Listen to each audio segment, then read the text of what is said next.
Welcome to Intro2Astro 2024. Hey everyone, my name is Chetan and today I'll be talking about the Gaia, which is a space mission by ESA, which is the European Space Agency. And what this tutorial will encompass is how we can use the data that is being collected by Gaia using basic SQL queries. We'll also learn about the astronomical data query language, which is just a flavor above SQL. And then we'll use this Gaia database to fetch the data for 10,000 of our closest neighbors, that are the stars, and plot a color magnitude diagram, which is being used in several scientific research. So going on, this tutorial is really descriptive, so you can go through and read all of it when you have time. But for this video tutorial, we will be talking about the important pointers, and we'll start with what is Gaia. So it's a space mission, as I said, and it's a satellite that collects the photometric, the spectroscopic, and the astrometric data of stars. And what these terms mean is the photometric measurements are the measurements of how bright of a star is, that is the luminosity. Then the spectroscopic measurements mean how bright a star is in different wavelengths, which is to say what is its color kind of thing. And then astrometric measurements tell us the positions and the motions of these stars in the Milky Way galaxy. So the Gaia mission was initially launched to catalog over a billion stars, or over a billion, not just stars, over a billion astronomical objects within a precisions of micro arc seconds, which is to say that we'll know the exact locations and the positions and the motions of these objects in the sky. Now, it was launched in 2013, but the mission has been extended two times since then. And the Gaia releases its data in a periodic manner. When it collects a sufficient amount of data, it releases it to the open public. And there have been 4 full releases of this data set, and we can access it using the Gaia website. So there is a website which is called Gaia Archive. There they host all this data along with the astrometric, the photometric, and the spectroscopic measurements.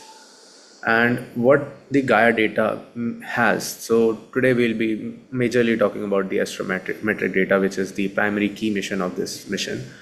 And in that astrometric data, we have primarily these 6 things, which is, first of all, we have right ascension and declination. So what is this is to say, they are the coordinates of any object in the sky, just like we have the coordinates of anything on Earth in terms of latitude and longitude. In a similar way, you can see in this diagram, there is this Earth's equator, and if you extend it, you get the celestial equator. Now we also have this North Pole and South Pole, which have like similar kind of thing in celestial, so North and South poles. And then we can see the orbital plane. So based on this, we have origin point from which we can calculate the right ascension, which is to say kind of a latitude, and a longitude in terms of declination. So we can describe any point in the sky using these 2 coordinates. Then we also have parallax, which this is an effect which tells us the apparent shift of an object in terms of its background. So similar to what we used to study in our earlier ages in school, when we were talking about like watching this finger with one eye closed, you'll see the position of this finger is shifted in terms of an background object a bit when we close the other eye. So this apparent shift of position is called the parallax effect. And we use this effect to calculate the distance of any object from Earth or from us. And you can see over here, this is how it's done. So Earth revolves around Sun, and we check the distance of any star. This is the star that we are looking at, the nearest star. We take that point from one of the Earths, and then after 6 months, when the Earth is on the opposite side of the Sun, we take the another angle. So this angle over here is called the parallax angle when we are talking about this near star in terms of these distant stars. And based on this, we can calculate the sine of this angle, which would be approximated to the angle itself, 1 over angle itself, because it is so small that it will give us the distance of this star, the near star. You can read more about this on the link that is given in the notebook. Then moving on, we have 3 more coordinates, or you can say measurements, that can tell us the motions of these stars or the objects. One is the radial velocity, which is the velocity of that object towards the earth or away from the earth. So it's kind of in a radial manner, in a radial axis. And then we have proper motions in RA and declination, that is in a transverse motion. So when a star is moving from one point to another point, we can calculate this distance or this motion in terms of RA, which is the horizontal, and then the declination, which is kind of the vertical in terms of the celestial frame of references. Moving on, so this is all that is contained in the astrometric data. We also have some errors, and also like the precisions of these calculations, like the parallax and all of these the errors related to the radial velocities and so on, so that we can get a proper sense. But these six are the primary parameters that are contained in the astrometric data. And this data is being, as I said, packaged into data releases, which are like periodic in nature and are open to the public. So we will use these data releases. So there have been 3 full releases, and my mistake, I said 4 earlier, but there are 3 full releases that have been released till now, and we are waiting for the 4th one, and which will be released somewhere, I think, towards the end of the 2025. But yeah, we'll today be working with their DR3, which is the latest release we have. And then this Gaia archive is this website or this server where we can fetch this data from. Also, it has a really nice interface from which we can directly query all the data from. So we do not need to download the complete data and then do the queries and fetch the required data on our computer itself. We can do it directly on the archive. And we'll do a basic search on this website. So this is something how it looks like. I'll just open the website itself.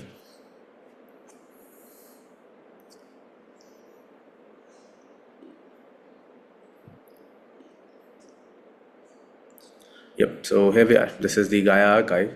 It has a search option where we can search certain objects in the sky and get the measurements for those objects. We can also look at a single object, which is kind of, let's say, a star. We can get the description of it like completely, and then we can also visualize it. So its position in the sky, maybe it's you can plot some graphs from that. So today what we'll do primarily is search for an object, and I'll go to the search.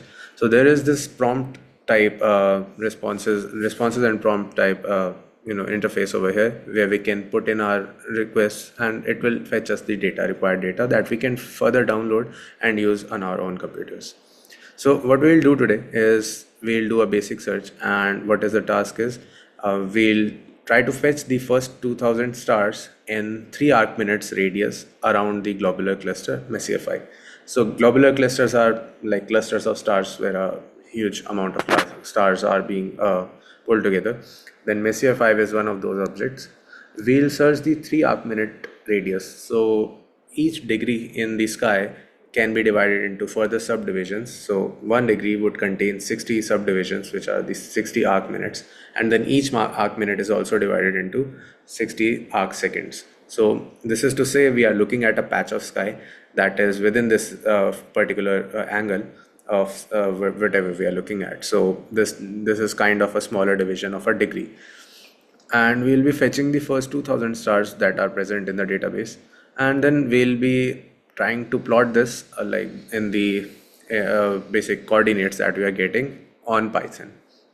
So let's do this. We are first going to enter the name of the object that we are trying to resolve or find, which is Messier 5. So it says that it can find the object, and this is being resolved by this database, that is SimBatNet and Vizier. Then we are trying to look at a particular patch of sky, which is a circle, and that angle that we are looking at, that should be 3 arc minutes as per what we were just discussing. And I am searching this in the Gaia DR3 data source, which is the latest data release. I'm not going into extra conditions and display columns right now. I'll just do submit query. And over here, I can see I have some data already. This has RA, and this has declination and parallax. So I have the 3 things that are most required for me at the present. I can see that there are 2000 stars that are being cataloged from this. And how this was done is basically Gaia search automatically has a limit of 2000 when we are looking at the stars. We can increase this using the AD quill that we'll learn further. But for now, let's download this into CSV, and we can download these results. So CSV is a comma separated values, and it will save all this data in a CSV file in my laptop, which I've already done. So let's look at how it is looking.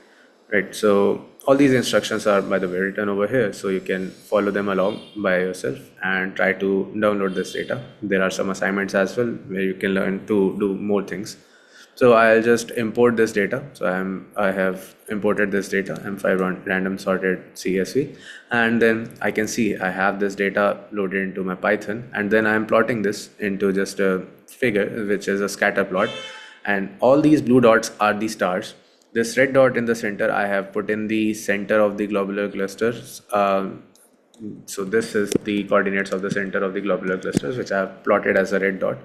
But this is how this data looks. We can see all these stars being arranged around the center in this globular cluster. So this is what we are doing right now. And going further, we'll look into more of these capabilities, that how we can fetch more data in a more formatted manner, or we can query data that is more exact. So let's go on to the next one. So I have also put in an extra condition that we'll also talk about in the next one. But I have ordered this by a random index. That means that I have randomly selected 2000 stars that are part of this globular cluster. All right, so let's do a slightly more advanced search using this simple search only. For this, we will be now looking at a 1 degree radius in the sky centered around a different globular cluster, which is called Messier 92 or M92.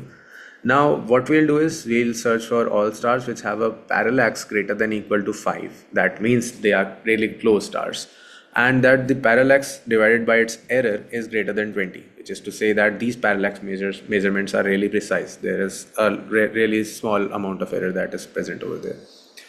And let's do this.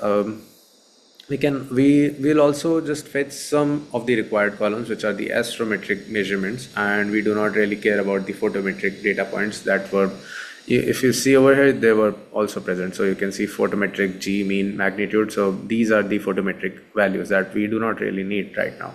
So what we'll do is we'll also only filter out the columns that we require for this search.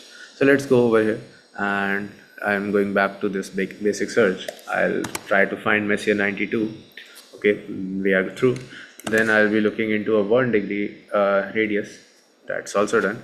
I'm still looking into Gaia DR3, but now I have to put in some extra conditions. So what was the extra condition was, I need my parallax over here. You can see I needed my parallax greater than or equal to 5. So let's do this. Parallax is greater than equal to 5. I can also select other operators, but yeah, for now I'm doing this. Then I have another condition over here.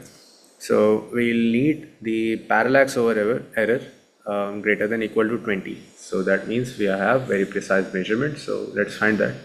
Parallax over error greater than equal to 20.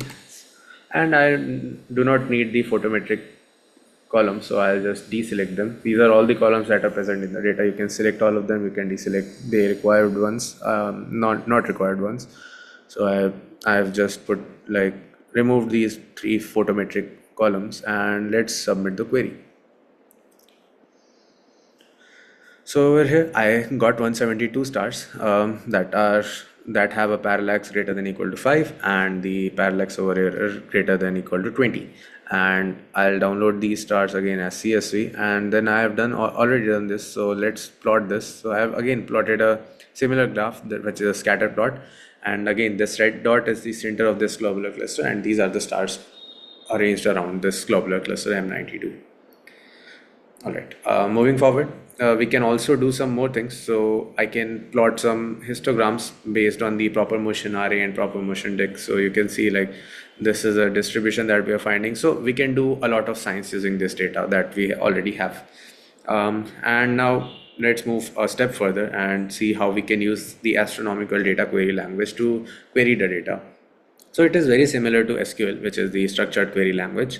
And if you're aware with it, great, you can definitely work on ADQL. The only difference that is present in ADQL is the geometric functions that are present with it.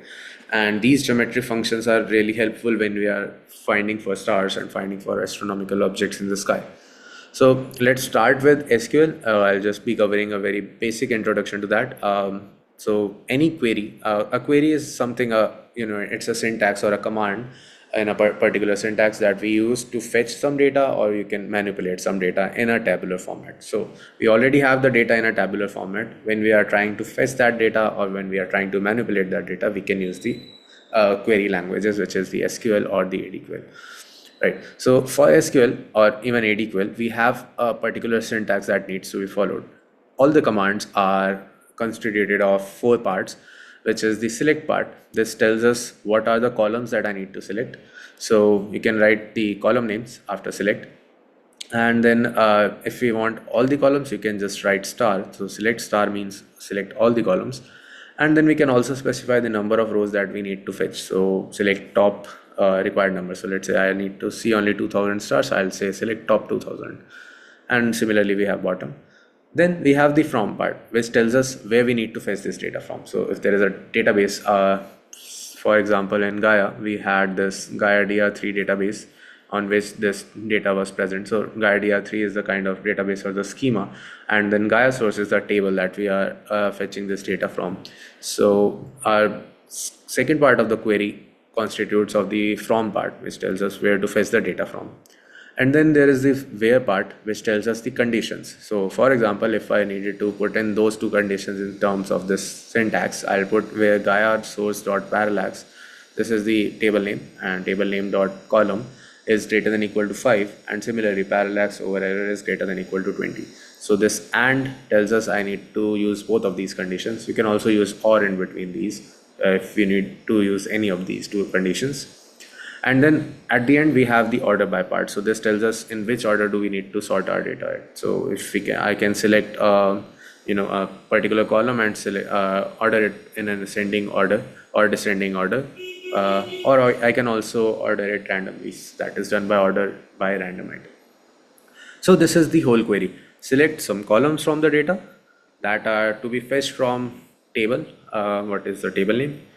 Which should have some conditions using the where conditions, and then order the data in a particular format. That's it. This is a simple query structure. And what we can do is let me just go ahead and tell you whatever we did right now was also served as a query to this interface on the backend. So you can see I just submitted the query. Let's also try to show the query. So if I were to show the query, you'll see this is a query that is being made at the backend for fetching my data. So it's selecting the top 2000 rows. Then there are these column names that the data is being fetched for. And then we have the from condition or the from clause, where it is telling the table that we need to fetch the data from. Then we have where. So this contains point and circle functions. These are the ones that are the addition on top of SQL that ADQL has. This point and this circle tells us the geometric functions of where we need to look at. So this point is the center of the globular cluster M92 that was being resolved by Simbad and other databases. Then this circle tells us the circle in the sky that we are looking at, the patch of sky, and we have put in the parameter. It has put in the parameters based on what it has searched. And then we have some more conditions which are being written by and. So we have parallax greater than 5 and parallax over error greater than equal to 20. We can also order this by some particular format, but I can maybe also do this. And if I were And going back to the tutorial where we have to write a simple query. So this query will fetch the closest 100 stars to Earth. So this means that we'll need to fetch the stars with largest parallaxes using this ADQL language. And this query would be looking something like this. So we'll have to select the top 100 results because we are looking at the 100 stars.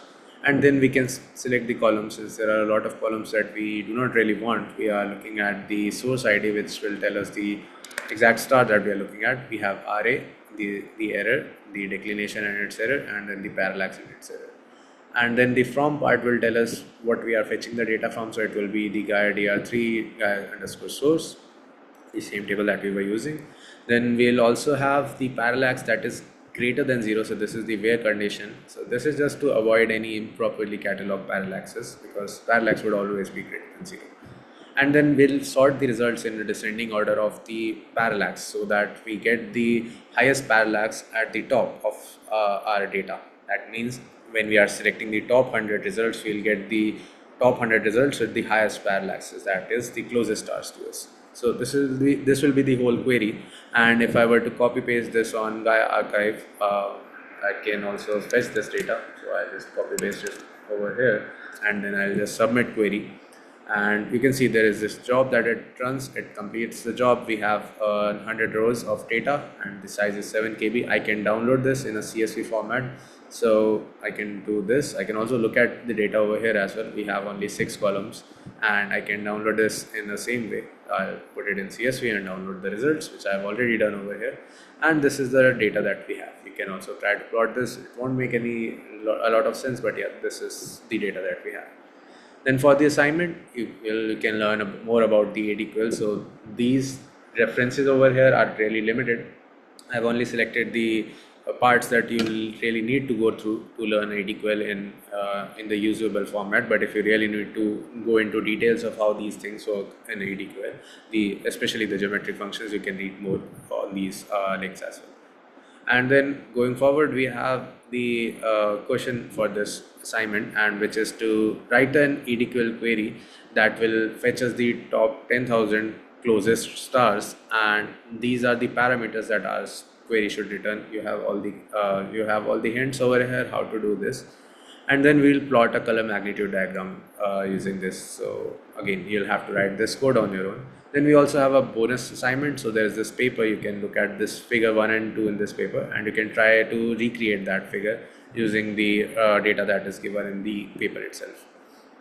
And then this is just one annexure that we can also use this Gaia archive query platform or the interface on Python directly. So there is this astroquery.gaia. So astroquery is the library that has this Gaia module, from which we can directly put in the query as a text in Python, and we can directly fetch the result in our Python notebook itself. So this is what it is talking about. So this is all about the tutorial. If you have any questions, feel free to put them on Discord, and I'll be happy to answer. Thank you. Register now on bit.ly/Intro2Astro 2024.